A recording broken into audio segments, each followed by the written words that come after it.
Budget ദിവസം നിയമസഭയിൽ വെച്ച് സ്ത്രീത്വത്തെ അപമാനിച്ചു എന്ന LDF MLA-മാരുടെ പരാതിയിൽ 4 കോൺഗ്രസ് MLA-മാർക്കെതിരെ കോടതി കേസെടുത്തു. ജമീല പ്രകാശം, KK ലതിക എന്നിവരുടെ പരാതിയുടെ അടിസ്ഥാനത്തിൽ തിരുവനന്തപുരം ജുഡീഷ്യൽ 1ാം ക്ലാസ് മജിസ്ട്രേറ്റ് കോടതിയാണ് കേസെടുത്തത്. നേരിട്ട് ഹാജരാകാൻ വേണ്ടി 4 പേർക്കും കോടതി സമൻസ് അയച്ചിട്ടുണ്ട്.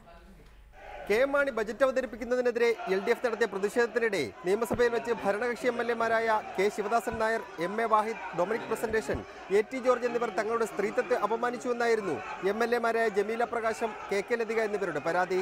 ആദ്യം സ്പീക്കർക്കും പിന്നീട് മുഖ്യമന്ത്രിക്കും പരാതി നൽകിയെങ്കിലും നടപടിയുണ്ടാകാത്തതിനെ തുടർന്നാണ് ഇരുവരും സ്വകാര്യ അന്യായവുമായി കോടതിയെ സമീപിച്ചത്. പരാതി സ്വീകരിച്ച തിരുവനന്തപുരം ജുഡീഷ്യൽ 1ാം ക്ലാസ് മജിസ്ട്രേറ്റ് 3ാം കോടതി ഇരുവരിൽ നിന്ന് നേരിട്ട് തെളിവെടുത്തു.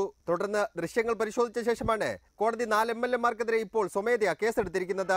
സ്ത്രീത്വത്തെ അപമാനിക്കൽ, അന്യായമായി തടഞ്ഞുവെക്കൽ എന്നീ കുറ്റങ്ങളാണ് MLA-മാർക്കെതിരെ ചുമത്തിയിരിക്കുന്നത്. നേരിട്ട് കോടതിയിൽ ഹാജരാകാൻ വേണ്ടി MLA-മാർക്ക് സമൻസ് അയക്കുകയും ചെയ്തിട്ടുണ്ട്. അടുത്ത വർഷം ഏപ്രിൽ 20-നാണ് കേസ് വീണ്ടും പരിഗണിക്കുന്നത്. റിപ്പോർട്ടർ, തിരുവനന്തപുരം.